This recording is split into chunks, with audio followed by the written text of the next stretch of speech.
फक्त 3 महिन्यामध्ये महाराष्ट्रामध्ये 767 शेतकरी आत्महत्या करतात. तर हा दोष कोणाचा आहे?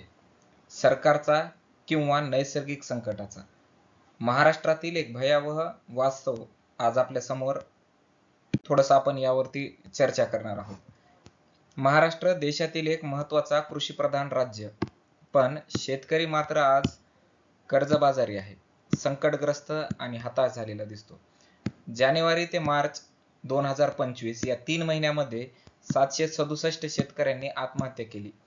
हा केवळ आकडा नाही, ही संवेदनशीलता, शासनाचा बेदरकार धोरण आणि अकार्यक्षम यंत्रणेचं प्रतीक आहे. ही संख्या धक्कादायक असून सरकार आणि समाजासाठी एक गंभीर इशारा आहे.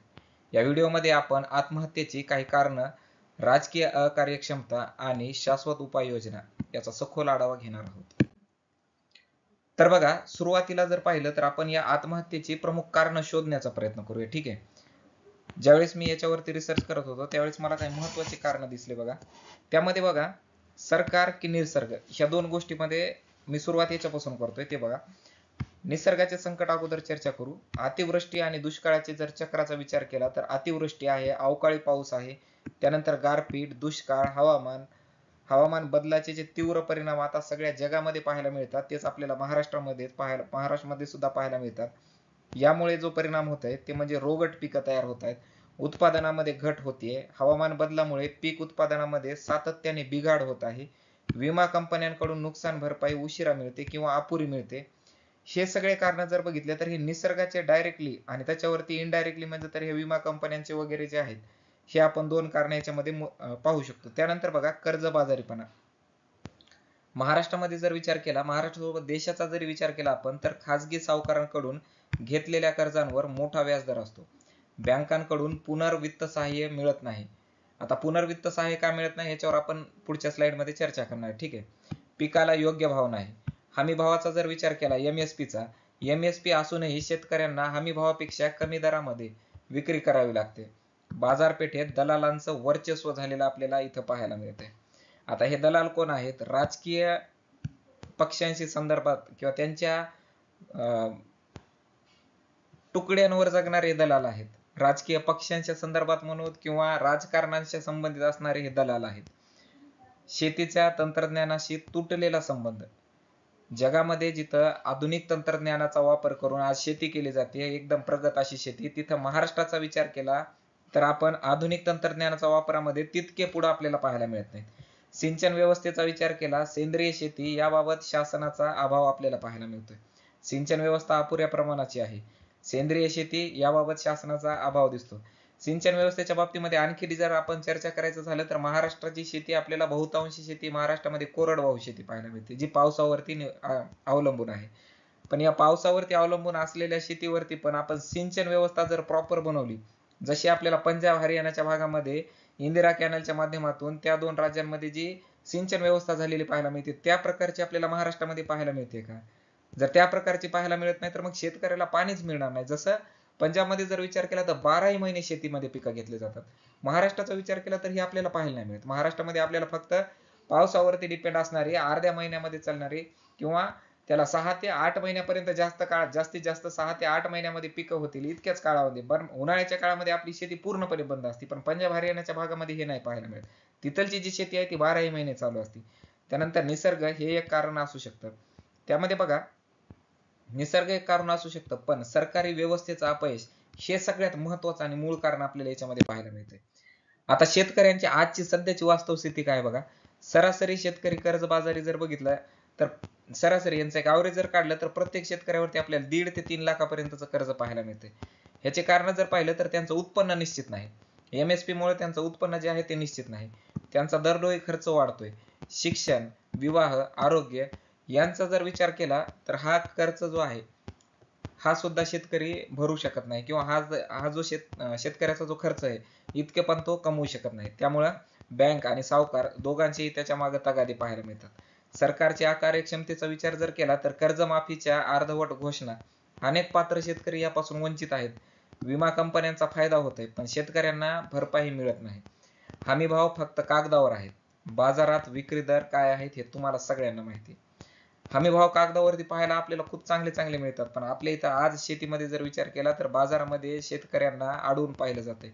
शेतकऱ्यांना अडी अडचणीच्या टायमाला कमी दरामध्ये, एकदम अतिशय खालच्या दरामध्ये त्यांना त्यांच्या मालाला विकावं लागते. नुकसान भरपाईचा विचार जर केला तर 6 ते 8 महिने नुकसान भरपाई एवढ्या उशिरापर्यंत आपल्याला पाहायला मिळते विमा कंपन्यांच्या माध्यमातून दिलेली.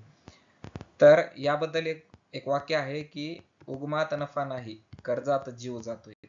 म्हणून महाराष्ट्राचा शेतकरी जो आहे तो देशामध्ये आत्महत्येच्या बाबतीमध्ये आता सध्या दुसऱ्या तिसऱ्या नंबरवरती आपल्याला पाहायला मिळतोय.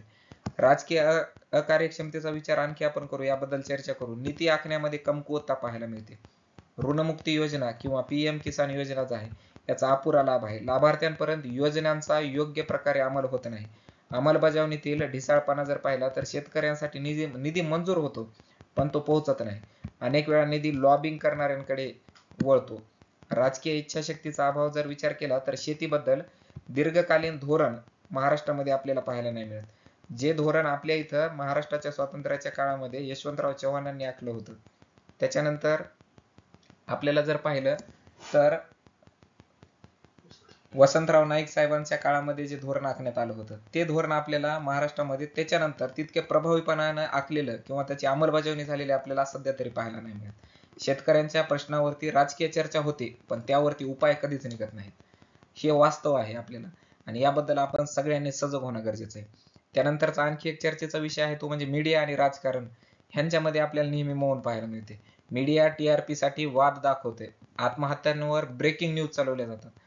इतक्या भयंकर प्रमाणामध्ये ब्रेकिंग न्यूज असते पण समाधानाचा ठोस संवाद कधीच झालेला त्याच्यावर पाहायला मिळत नाही. राजकीय पक्ष फक्त फोटो, दौरे आणि सहानुभूती पण उपाय नाहीत. पर्याय आणि उपायांची जर आपण चर्चा केली तर यामध्ये शेती विमा आणि नुकसान भरपाई यंत्रणा यामध्ये सुधारणा करणं गरजेचं आहे. डिजिटल आणि पारदर्शक विमा यंत्रणा, नुकसान भरपाई 15 दिवसात मिळावी यासाठी कायदा बनवायला गरजेचा आहे. एमएसपी ला कायदेशीर मान्यता मिळून हमी भावापेक्षा कमी दरात माल खरेदी करणाऱ्यांवर योग्य ती कठोर कारवाई होणं काळाची गरज आहे. कर्जमाफी नव्हे, कर्जमुक्ती धोरण पाहिजे.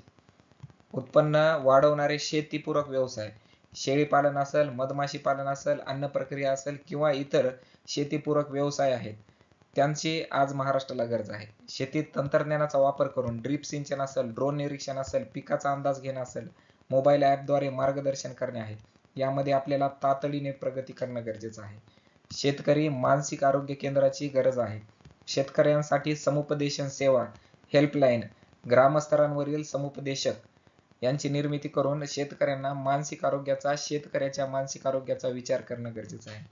जो आपला अन्नदाता आहे, जो आपल्यासाठी अन्न पिकवतो, त्याला जर जीव द्यावा लागत असेल तर इथं आपल्या जगण्याला, इथं आपल्या सर्वांच्याच, आपण इथं फक्त त्या राजकीयांचा विचार न करता आपल्या सर्वांच्या सोशल रिस्पॉन्सिबिलिटीचा, सामाजिक जाणीवेच्या बद्दल आपण चर्चा करणं, त्याबद्दल आपण बोलणं काळाची गरज आहे. राजकीय जबाबदारी कृषी मंत्री आणि प्रशासनाला दर महिन्याला शेतकरी आत्महत्यावर अहवाल देणे बंधनकारक करणं गरजेचं आहे. यामध्ये जर आपण चर्चा केली तर बघा, जिथं शेतकरी आत्महत्या करतोय तिथं शेतकऱ्यांसाठी फार्मर्स रॅली मोठमोठ्या आपल्याला आयोजित झालेल्या पाहायला मिळतात. 767 शेतकऱ्यांच्या आत्महत्या म्हणजे हा आकडा नाही, तो राज्याच्या कृषी व्यवस्थेचा मृत्यू आहे. निसर्ग काही करतोच पण अकार्यक्षम सरकारने हकनाक मृत्यू वाढवले आहेत. शेतकऱ्यांची आत्महत्या थांबवायची असेल तर त्यांच्या हाती केवळ सहानुभूती नाही तर त्यांना संसाधन द्यावेत. तरच आपण जय जवान आणि जय किसान हा नारा पुन्हा एकदा देऊ शकतो. आपल्या जगाचा पोशिंदा जो आहे शेतकरी, तो वाचला पाहिजे. जर शेतकरी वाचला तरच आपण वाचू. आणि इथं एक गोष्ट मला, ज्यावेळेस मी ह्या व्हिडिओ बद्दल रिसर्च करत होतो, एक गोष्ट अशी जाणवली की राजकीय अकार्यक्षमतेवर मी इतका भर का दिलाय, त्याचं कारण एक आहे बघा. जर शेतकरी शिकला तर जर शेतकऱ्याला चांगलं उत्पन्न झालं, शेतकरी जर पैसावाला झाला, शेतकरी जर धनवान झाला तर तो त्याच्या मुलाला चांगलं शिकवल, चांगलं शिक्षण देईल, उच्च शिक्षण देईल. आणि जर शेतकऱ्याचा मुलगा उच्च शिक्षित झाला तर तो त्या आमदार खासदारांच्या त्या ठिकाणी जाऊन पोहोचेल किंवा मोठमोठ्या पदांवरती, मोठमोठ्या सरकारी नोकऱ्यांवरती जाऊन बसेल. आणि मग याचा धोका जे आज सत्तेमध्ये आहेत त्यांना होईल.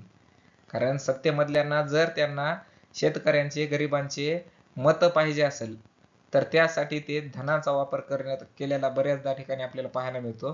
तर धनाचा वापर करण्यासाठी जर शेतकरी प्रगल्भ असेल तर त्याच्यावरती धनाचा वापर करून त्याचं मत बळकावू शकणार नाही. त्यामुळं जाणीवपूर्वक शेतकऱ्यांना पैशापासून, जाणीवपूर्वक शेतकऱ्यांना त्यांना त्यांचे हक्क देण्यापासून, त्यांना शेतीचे अधिकार देण्यापासून राजकारणी रोखतात.